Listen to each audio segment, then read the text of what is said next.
Assalamualaikum warahmatullahi wabarakatuh. Alhamdulillah, wassalatu wassalamu ala rasulillah wa ala alihi wa sahbihi wa man wala wa ba'du. Saya ibadallah, usi nafsi wa iyyakum bitaqwallahi faqad fazal muttaqun, fala tamutunna illa wa antum muslimun. Faqala ta'ala, ya ayyuhalladzina amanu taqullaha haqqa tuqatih wa la tamutunna illa wa antum muslimun. Assalamualaikum warahmatullahi wabarakatuh.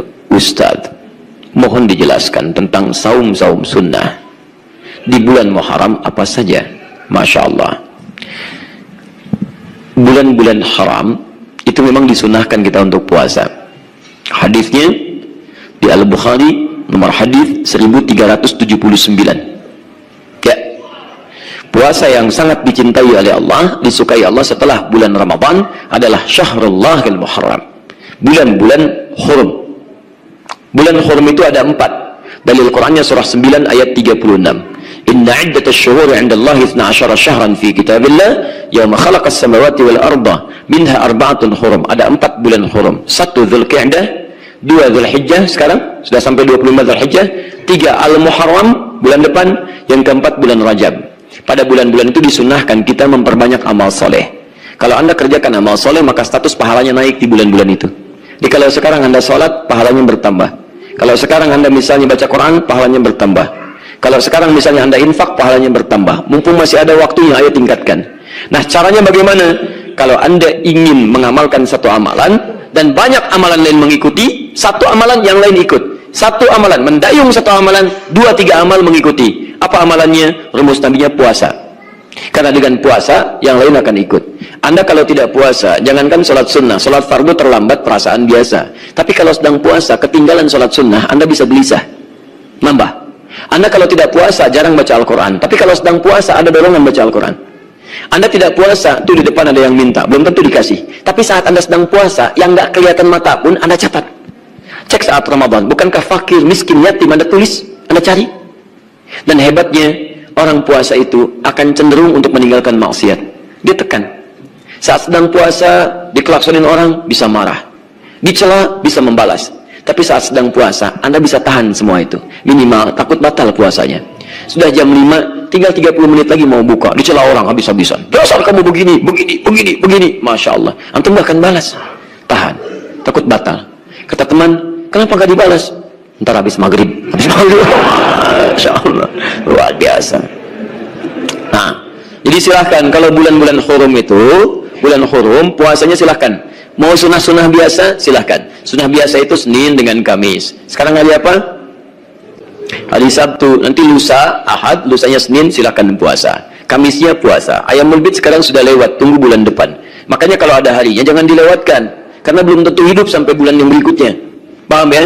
Nah, kalau sudah mau tambah lagi, ningkat boleh. Puasa Daud misalnya. Sehari puasa, sehari tidak. Senin puasa, Selasa tidak. Rabu puasa, Kamis tidak. Silahkan tingkatkan, gak ada masalah. Tapi ingat, untuk istilah Daud itu cuma untuk puasa. Sholat tidak ada.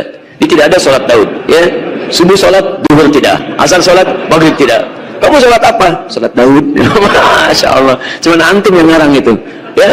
Nah, tapi untuk bulan Muharram, bulan-bulan hurum maksudnya, itu boleh antum melebihi yang puasa Daud, asalkan tetap ada bukanya.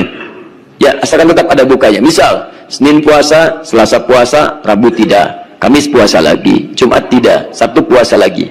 Karena di bulan-bulan hurum itu memperbanyak puasa sunnah. Kalau memperbanyak tidak diberikan waktu-waktu spesifik. Sepanjang antum ingin banyakin, silahkan. Tapi disarankan di waktu-waktu hari raya antum berbuka. Waktu hari raya itu Jumat. Jumat itu waktu spesial untuk kita. Maka berbuka kita di situ. Dan waktu-waktu yang khususnya dipahami sebagai hari-hari untuk berkumpul. Dia ada undangan, ada macam-macam kayak Sabtu, kayak Ahad misalnya. Antum bisa berbuka. Supaya tidak sungkan kalau kemudian diundang orang untuk datang dan menikmati hidangannya. Walaupun kalau antum misalnya puasa tidak dilarang. Jadi begitu ada undangan, antum bisa batalkan. Ya, puasa sunnah itu sepanjang bukan yang khusus. Misal Senin Kamis, ya, misal puasa Daud dan sebagainya. Kalau bukan yang khusus-khusus, ada undangan, batalkan aja, sunnahnya dibatalkan. Batalkan. Ya, jelas ya. Tapi kalau yang khusus, misalnya puasa Arafah, ya, puasa 10 Al-Muharram, itu antum bisa kemudian tahan dan jelaskan, itu nggak ada masalah. Tapi kalau yang biasa-biasa, antum bisa batalkan. Ya, tapi jangan berniat puasa untuk batal. Awas, hati-hati.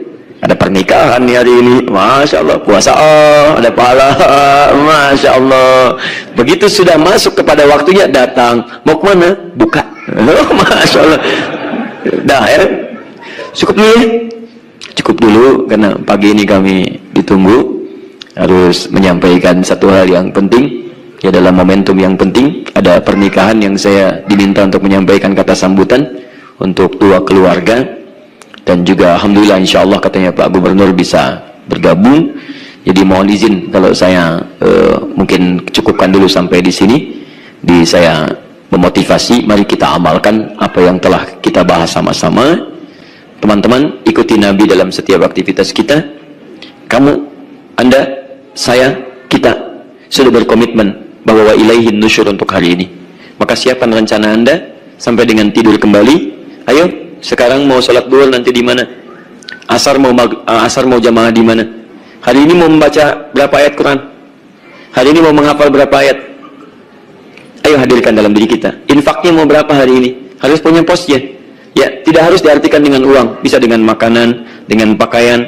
Hari ini mau sedekah apa? Minimal dengan senyuman. Jelas ya? Mudah-mudahan Allah merahmati kita semua. Mudah-mudahan Allah memberikan yang terbaik untuk kehidupan kita dan mengampuni dosa-dosa kita sebelum kembali kepada Allah Subhanahu wa Ta'ala. Demikian, berjumpa nanti maghrib di Masjid An-Nur di Bio Farma. Kita akan membahas tentang rumus bahagia dalam naungan Al-Quran dan Sunnah. Kalau antum belum bahagia sampai hari ini, maka apa tipsnya dari Al-Quran dan Sunnah? Atau Anda sudah merasa bahagia, tapi kata Al-Quran, itu bukan bahagia yang kami inginkan. Seperti apa? Insya Allah nanti sore atau maghrib kita jalan bersama di Masjid An-Nur, dia live dari Akhir TV, insya Allah dengan izin Allah Subhanahu wa Ta'ala. Kita akhiri dan ada peluang untuk salat syuruk untuk kita amalkan. Subhanakallahumma wa bihamdika asyhadu an la ilaha illa anta astaghfiruka wa atubu ilaik. Wa akhiru da'wana alhamdulillahi rabbil alamin. Wa afu minkum, maaf. Saya minta untuk teman-teman ada permintaan, mohon doakan saudara saya Muhammad Fauzan Rehan, sakit virus GBS, sudah dirawat 3 pekan di RSHS, sekarang lagi masa kritis. Saya mohon untuk kita semua, kita doakan saudara kita Muhammad Fauzan Rehan, semoga Allah bisa mengangkat penyakitnya, memberikan yang terbaik untuk beliau, dan insya Allah disabarkan keluarganya dan mendapatkan sisi yang terbaik di hadapan Allah Subhanahu wa Ta'ala. Allahumma shfi shifaan ajila, shifaan la yughadiru saqama. Allahumma shfi shifaan ajila, shifaan la yughadiru saqama, innaka antas syafi la shifaa illa bi syifaika ya arhamar rahimin. Untuk keluarganya tolong diamalkan Quran surah ke-21 ayat 83 sampai 84. Di situ Allah berjanji bagi yang pernah diuji dengan penyakit, bahkan semisal Nabi Ayub, kalau mengamalkan amalan yang sama serupa di ayat itu, akan diberikan kesembuhan yang terbaik. Assalamualaikum warahmatullahi wabarakatuh.